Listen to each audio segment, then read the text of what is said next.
Good evening. Welcome to Wizards Outlook. As always, got Raymond, Lyons, Cardell, Dudley Jr., Wilson Tarpeh Jr., and tonight, the Washington Wizards beat the Portland Trailblazers 118-111 to kick off the first of their four-game road trip out west. And their win streak is now at 4 games. This is the longest win streak this organization has had in 3 calendar years.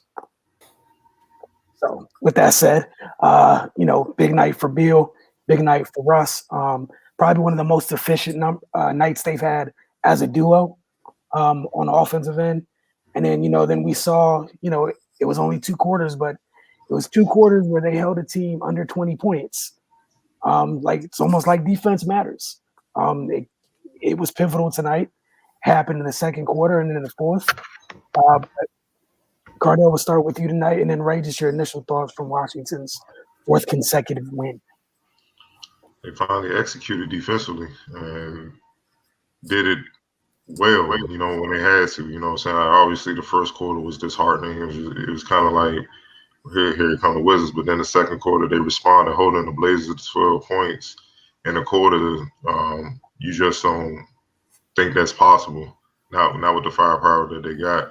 And then holding Dame to 2 of 13 shooting in the first half. I mean, that's incredible. The scheme that Brooks and that staff brought up with the wall up, with it basically walling up Dame at half court and trapping him hard and forcing him to either give up the ball or force a tough shot, threw him out of rhythm. And with him out of rhythm, it threw Portland out of rhythm. You got to give a shout out to Mo Wagner, because when he stepped up to wall off Lillard and to trap him, he did it with purpose and he did it efficiently. It wasn't a half-ass jog out there. He came with it and didn't foul. And it made Dame have to work to find guys and like I said, try to score. And it worked to the Wizards' benefit, which was totally different than what we saw in the first quarter.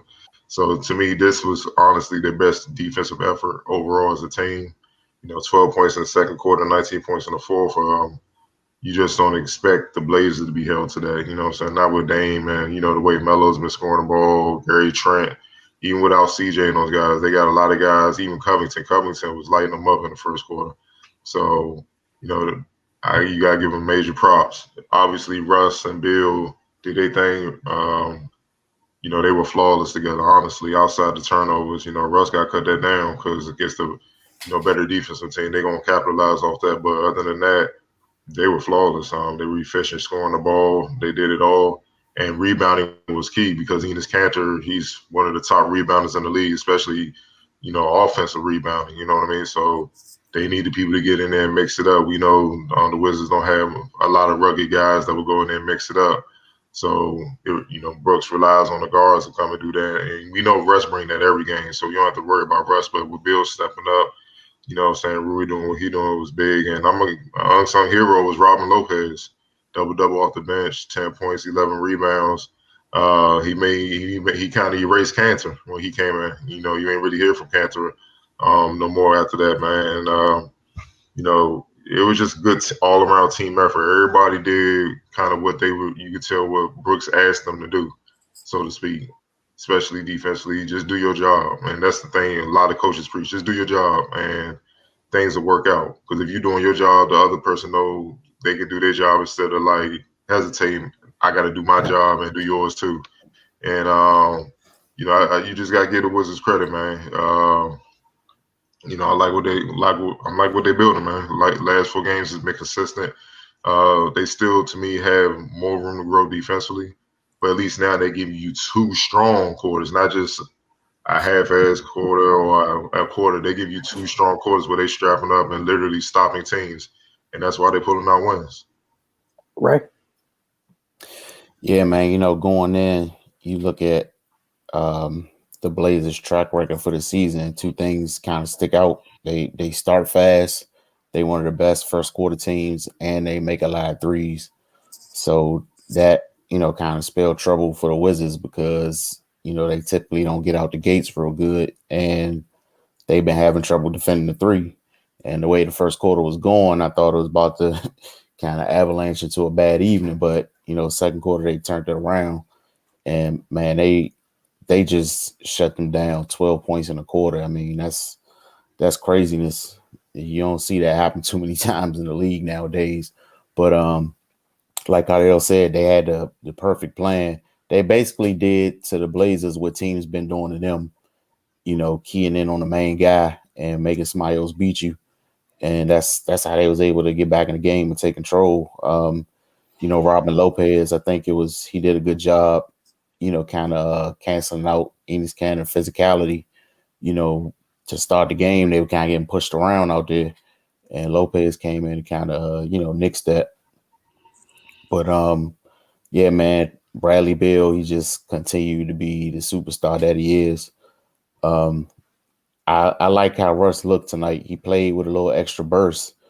He's had good games numbers wise before, but tonight looked like he had some pep in his step. And of course the turnovers got cut down. But yeah, overall him and Bill together, they were great.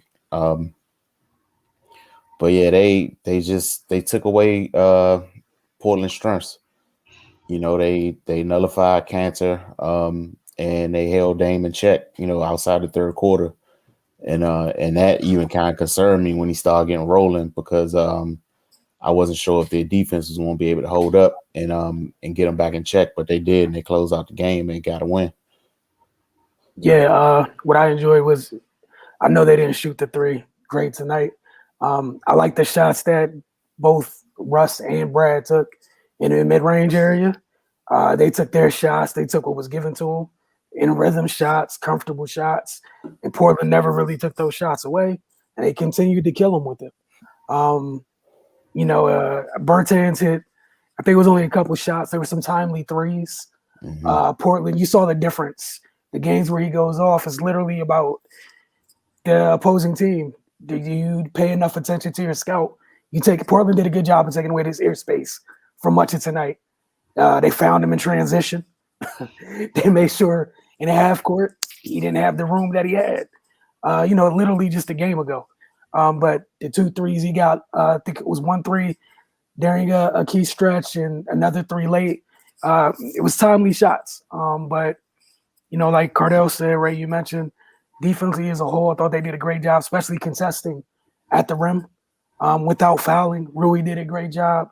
You guys already mentioned Lopez, and just as a group, Russ had a couple big-time contests, sliding down and helping over, just not fouling. It's crazy, just little things like that. And, trying to build consistently on the end of the floor. Now you got 4 wins. Like, no one here has ever had an issue about them having trouble scoring the basketball. So, it's a good way to start the trip. Like you guys mentioned. You got 2 teams coming up in the Lakers and the Clippers where you definitely got to watch the turnovers. That's not a game you want to play.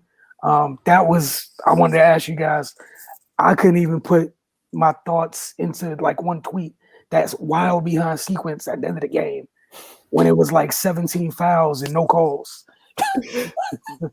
Like, just what was y'all's thoughts watching that? The rest was just ready to go home, and like I thought like at least one whistle was gonna get blown. Like, it was crazy. I mean, honestly, I'm not even looking at the refs. I'm looking at some of the players who was playing hot potato with the ball, scared to make a play. Mm-hmm. They didn't even look at the basket. You know what I'm saying? I'm like, y'all NBA players. I understand Russ and Bill and Dame are the go-to guys on each team respectively, but I mean, damn, you know what I'm saying? Like, Bertans got the thing, and you a shooter. I mean, at least shoot it. I would have loved just pull it. You know what I'm saying? Like, he threw it back and Dame right there. I'm like, dude, play basketball or something. That's what I mean. Play basketball, because you don't want to play those games with a dude that's known for closing. You know what I'm saying? And comebacks and stuff like that. But the refs. To me, the refs would let them play all night, so to speak. So, my thing is with refs, look, call it the same both ways. And if you going to call it tight both ways. If you're going to let them play both ways. That's it.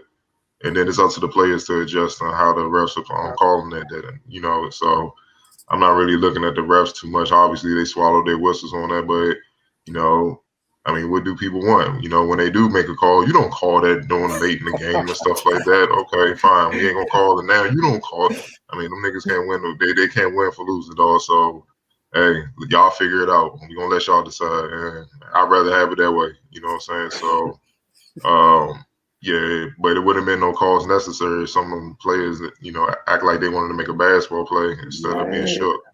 It was like whatever it was, like nothing was happening. There was no activity up here. You just had to hold the ball. You got a 6, 7, 8 point lead. What are you doing? Like I couldn't process it. I'm saying, like, I know I'm tired, but that's really happening right now. Why? Like, you have the lead. Just chill. It gotta come foul you. You're good. Like, dog days, dog. Especially Bertans. It's the dog days of the season. Though. Even the refs, they ready for All-Star break. Everybody need a break. Facts. You guys had anything you want to add on this one, or just quick thoughts? They got a day off, and then you got the Lakers Clippers back to back. Yeah, real quick, one more thing. I want to give Scott Brooks props for how he adjusted to putting Bill in position to score off the ball on the move. I think that's opened up the Wizards' offense because it was a stretch there where teams started really keying in on him, making him doubling him, making him give up the ball, and saying we dare somebody else to beat us. And then Brooks adjusted. That staff adjusted. They don't have him kind of bring the ball up like, say, Giannis style as much anymore. They got other people bringing the ball up, or Bill brings the ball up, he'd give it up, kind of go camp out somewhere in the cut. Now he's running like Steph Curry sets, coming off screens, multiple screens. He's setting the screen, popping out. Just he's that Scott Brooks adjusted and made it hard for defenses to key in on Bill. And you really don't see him like that no more once he gives the ball up until he's already in prime scoring position. And then it's just about him making the shot. So kudos to that staff, man. You could tell the Wizards' offense, their offense been fluid, honestly, with field goal percentage. If they start hitting threes, then these are ass whoopings we talking about. You know what I'm saying? And even with Bill's off by his normal standards. I think he's only shooting like 32, 33% from three on the season. We used to him being in the mid 30s on up. So, yeah, that was a great adjustment. And honestly, he's scaring the daylights out of teams, you know what I'm saying? And with him moving around and stuff, it's opening up where you see Rui getting off, you seeing Lopez getting buckets, Mo Wagner, just by moving without the ball, same effect. Not as great as Steph Curry because he don't have the range Steph does, but it's the same kind of effect just at a lower level where he's scaring the hell out of teams so much. They so keyed in on him, they giving up easy buckets to everybody else. So that was a great adjustment. All right, Ray, anything you wanted to add? No, yeah, that's a great point, Cardell. It's because though it was a couple games, yeah, where they were just saying, all right, we just going to cut the head off the snake, but yeah, they Scott Brooks has made it so it's not that easy no more. Getting Bill the ball on the move and things like that. It definitely opens up the offense a little bit, and also with Bertans kind of coming alive a little bit, where teams got to kind of pay a little more attention to him.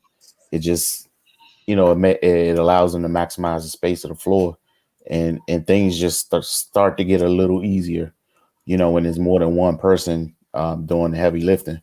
So yeah, man, of course it's not going to get mentioned because Scott Brooks is to blame. He should be fired, but the people who's actually watching go and talk about it. But yeah, man, it's 4 wins in a row. And it's starting to build on something, So I'm not looking for them to win every single game. That's just not realistic. But if this consistency continues, then obviously the wins are gonna come more than they were in this first part of the season. Even with some games, a lot of games actually that they could have won but didn't. You just got to put that behind you at this point and keep moving forward with this momentum you got. Yep. So I guess my little 2 cents. Hopefully they learn from some of these late game situations. And like you guys mentioned, you do a couple things better. Some of these close games wouldn't be close late, But we'll see how the defense, if the defense is able to continue to grow and evolve and get better throughout this trip. I think they're 10-17 now. So you're 7 games under 500. It's not like there's 8 teams in the East that are sprinting away from you. There's a couple of They're teams 2.5 out of 8. They 2.5 out of 8. That's how I'm looking at it. So, Yep. and they got the play-ins this year. So, they right there. Just keep piling on wins. Don't even look at the record. Just win, and you'll find yourself in the mix. It's as simple as that. Yep. And that's all you can really ask for. But again, like we tell you guys every night, you know what it's going to take for them to give themselves an opportunity each and every night to get a W. It's on them to do those things.